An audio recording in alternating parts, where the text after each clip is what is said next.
Maayong buntag sa tanan mga igsoon karon January 1 sa Gregorian calendar 2024. May igsoon ani punta sa usa ka topiko na pod atong kuan mubuon na nato ni maigsoon. Unsa man ang timaylan o daghan ni mga timaylan maigsoon, pero ang akong iskutan karon ang kining usa lamang ka timaylan kung naanata sa paghari sa gitawag nga Messianic era o Messianic era. Kay maigsoon nagtuog yun ang tanan nga mingon nanata sa Kristohanong panahon, pero tan-aw na to kung nanapata sa Kristohanong panahon. Kanang Kristo sa Hebro na Misaya, Masyak, sa Bisaya Misaya o Misaya gyapon sa English mga igsoon, o sa Bisaya gyud nga ato na siyang i-translate nato na dinihugan. Kung nana ang paghari sa dinihugan, unsa man ang mga isa sa mga timailhan nga naana siya naghari. So atong isa-isahon ni naay gitawag diri akong ikuan ni karon nga topic ang kining gisgutan nga pag-rebuild o pagtukod pag-usab sa templo sa Jerusalem mga igsoon. Na po diri mga igsoon ang pagbalik o pagtigom sa mga anak ni Israel sa yuta nga gipanaad sa makagahom sa Israel alang kanila. Ug na po diri mga igsoon nga ang tanang tawo mga igsoon mutuman na sa gitawag nga Torah. Mutuman na siya sa tanan gisugo diya sa sinulat sa mga propeta, labi na particularly kay propeta Mose nga gisugo sa Dios sa pagtudlo sa 613 ka mga sugo sa mga katawhan, di lang particular sa Israel kundi kung mahimo sa tibuok nasod nga nining kalibutan na maigsoon. Kay ug atong sayron ang gawas dito sa Ehipto di lang nasod sa Israel kundi naay mga sagol nga mga laing-laing mga nasod sa Exodus chapter 12 verse 38. Maigsoon nabasa nato na. Og ang kalima maigsoon ang kaupat na ay gitawag nga universal peace. Universal peace na nay pakigdait sa tibuok kalibutan. So meaning wa nay ani nga time dili na mahitabo nga napay gira o unsa pang batukay sa tausag-usa. Ang ikalima diri maigsoon is ang tao, ang tanang katawan sa kalibutan moakseptar na nga ang Dios sa Israel maagyod ang tinuod nga Dios ug kana ilang pagasimbaho na wa nay laing Dios. Kay napamanton lain maigsoon. Ang mga Kristiyano nag-angkon nga nagasimba sila sa Dios sa Israel, pero ang focus nila nga gisimba kanang si Jesus, si Jesus o Jesus. Ang mga Muslim kang Allah ug uban pa nga mga katawhan naglain-lain lang pagsimba maigsoon. So arita sa atong topic karon may tungod aning pag-rebuild sa Jerusalem, pag-rebuild. So atong basahon una ang Isaias. Ang Isaias 2:2 maigsoon. Ang mabasa nato diri maigsoon ito sa English ta maigsoon. Ingon siya. And it shall be in the latter days that the mountain of house of Hashem is established on the top of the mountain and shall exalted above the hills, and all the nations shall flow to it. And many people shall come and say, Come, let us go up to the mountain of Hashem, to the house of Elohim of Jacob, and let him teach us his ways, and let us walk in his path. For out of Zion comes forth the Torah, and the word of Hashem from Jerusalem. And he shall judge between the nations, and shall reprove many peoples, and they shall beat their swords into plowshares, their spears into pruning hooks. Nation shall not lift up sword against nations, neither teach battle anymore. So mo ni mga igsoon ang utang mga bersikulo nga atong basahon nga anang mga panahon na sa katapusang mga adlaw nga diya sa bukid ipatindog ang balay sa mga gawm, ang balay sa Dios sa labing gamhanan, ang Dios ni Israel nga ipatindog diya sa taas sa bukid. Meaning siya ang pinakalabaw mga igsoon. Siya patindogon diya sa bukid ug ang tanang mga nasod mga ton ini. O siya ug ang mga katawhan magaingon ali lit insya duol insya og ali adto ta sabay kanako ingon ri adto madto ta sa bukid sa Dios sa Israel sa balay sa Dios ni Jacob og atong at kita let him teach unsa kani siya magatudlo kanato sa iyang mga dalan og kita magasunod paglakaw sa iyang mga alagianan og kita kay gikan sa Sion magagula ang balaod ug ang pulong sa Dios gikan sa Jerusalem mga igsoon. So og dining panahon na mga igsoon ang mga tao di na mangita og laing magtutudlo kundi ang ilang sundon ang balaod sa Dios. Di na maghimo sila laing balaod nga samak sa kamtangan karon nga naay mga daghang balaod nga sunod doctrine of the church. Kung mo tan-awon ang mga churches karon nagkalain-lain labi na sa Christian nga pundok nagkalain-lain lang mga kuan wala sige sila debate hangtod karong panahon na. Diri sa 4 initial judge between the nation ang Dios sa Israel maghukom sa mga kanasuran o isa pagatudluan ang mga tao and they shall beat their swords into plowshares and their spears into pruning hooks.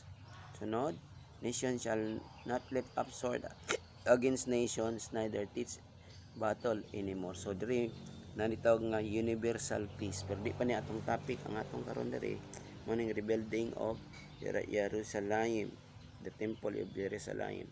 So ang ikaduha is Isaiah 60 versikulo 7. Siya all the flock of Kedar are guarded to you, the rams of Nebayut serve you.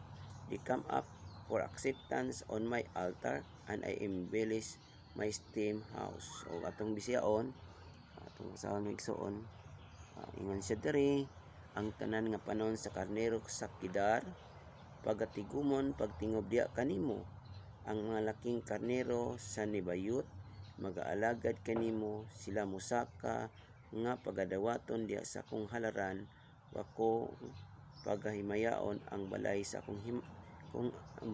akong himaya. Siya mo ni maigsuon sa panahon niini ang mga halad nga himuon sa kanasuran pagadawaton na dito sa balay sa Dios man i-build nila ang nganong kinanan ang temple kay dito man ang halaran maigsoon.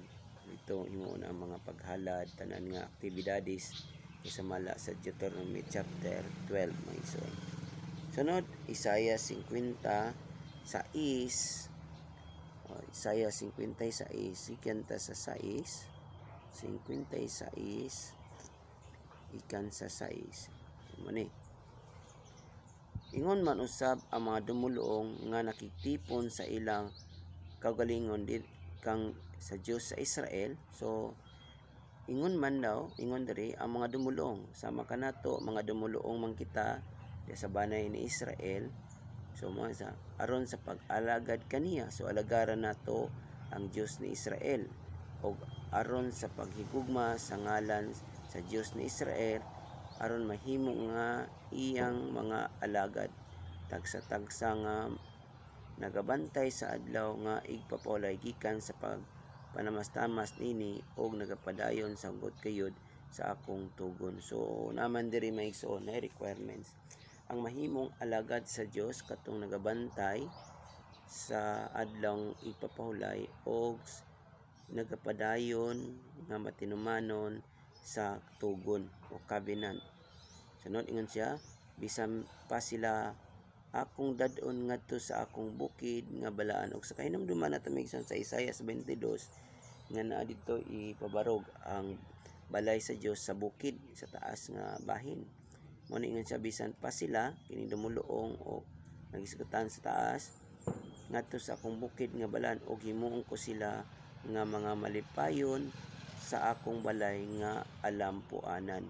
Ang ilang mga halad nga sinunog ug ang ilang mga halad pagadawaton ko sa ibabaw sa akong halaran kay ang akong balay pagatawgon nga usa ka balay nga alampuanan alang sa tanang mga katawan. So tigonon sa Dios sa Israel ang tanan, mahintil man ka o mga anak ni Israel para didto tigumon sa iyang balay, para didto maghalad sila nga niining panahon na dawaton na sa Dios sa Israel ang mga paghalad mga igsoon.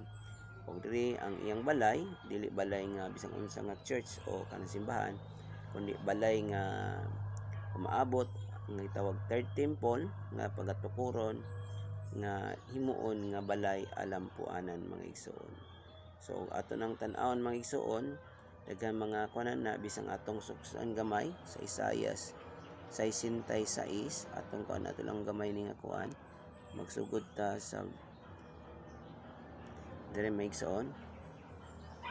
Ingon sire og ilang nga dad-on ang tanan ninyo mga kaigsuonan gikan sa tanang mga nasod alang sa usa ka halad sa Dios sa Israel sa ibabaw sa mga kabayo ug sulod sa mga karnero ug sa mga talabon ug sa ibabaw sa mga mula sa ibabaw sa mga kamilyo ngadto sa akong balaan nga bukid insa nga sa Jerusalem. So nagisgot kanina may igsoon sa Isaiah 22 ay 2 hangtod sa unahan nga ang balay sa Dios ipatukod sa ibabaw sa bukid. Mao na ni may igsoon nga nag-ingon ang Dios sa Israel sadya nga ang anak sa Israel maghatod sa ilang halad sa usa ka malinis nga sudlan ngadto sa balay sa Dios sa Israel. Ug ato ning gisgutan kaganina may igsoon dito sa Isaiah 56 nga ang halad dalawato na kung kanus aman ni mahitabo mga igsoon. So dis taas lang gamay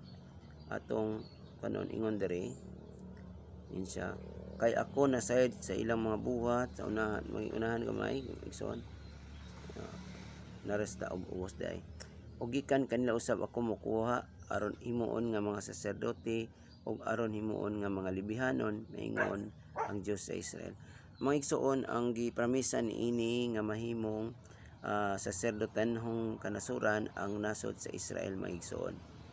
Ingon diri sa 22 kay ingon nga ang bag-ong langit ug ang bag-ong yuta nga akong pagabuhaton magapabilin sa akong atubangan miingon ang Dios sa Israel mao man magapabilin ang inyong kaliwatan ug ang inyong ngalan. So mo ni og manabo nga gikan sa bag-ong pagsubang sa bulan hangtod sa usa gikan sa usa ka adlaw hangtod sa usa ang tanang katawan mangani aron pagsimba sa akong atubangan mingon ang Dios sa Israel. So mo ni ang kitong giingon diri sa 56 mga igsoon nga mahimong balay alampuanan. Ingon diri sa city, ingon diri sa katapusan nga mga nga linya kay ang akong balay pagatawgon nga usa ka balay nga alampuanan alang sa mga tanang katawhan. So kung imo ni tan-awon dito sa Sinta sa pareha lang gyapon ni igsoon ingon diri nga sa 23 sa katapusan pud ang tanang mga katawhan mangani aron sa pagsimba sa akong atubangan miingon ang Dios sa Israel. Mga igsoon, ang pag-rebuild sa Jerusalem, sa temple sa Jerusalem, nga ipatindog na ang balay sa Dios didto sa bukid, isa kana sa mga timelhan nga tan-aw natong isa lang na mga igsoon na dili nga mo'y timelhan sa tanan. Isa lang na sa timelhan kung ma-rebuild na ang temple nga nanay paghalad nga i-require na sa Dios ang paghalad kay di man ang paghalad mga maigsoon dito lamang kanon sa temple. Atong basahon maigsoon ato lang kanon ang paghalad dito lamang sa templo pagahimuon. Ingon siya dire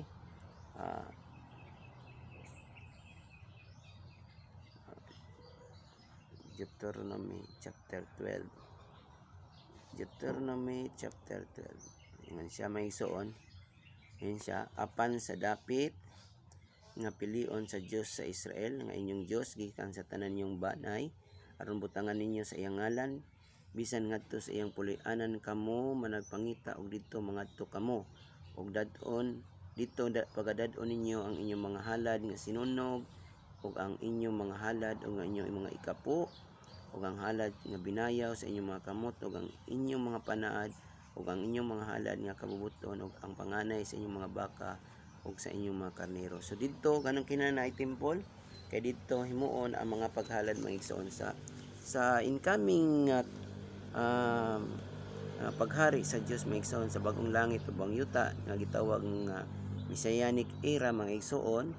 Dito na dadon ang mga paghalad ug dito na himuon ang mga pagsimba kay ang kasulatan nag-ingon nga himuon ang iyang balay nga balay alampuanan.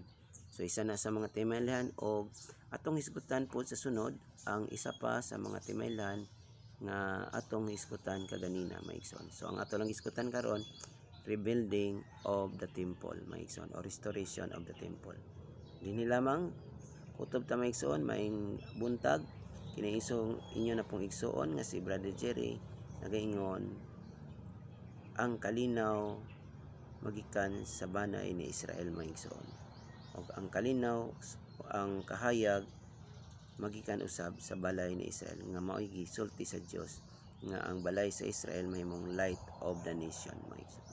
Ninyo igsoon si Brother Jerry. Shalom.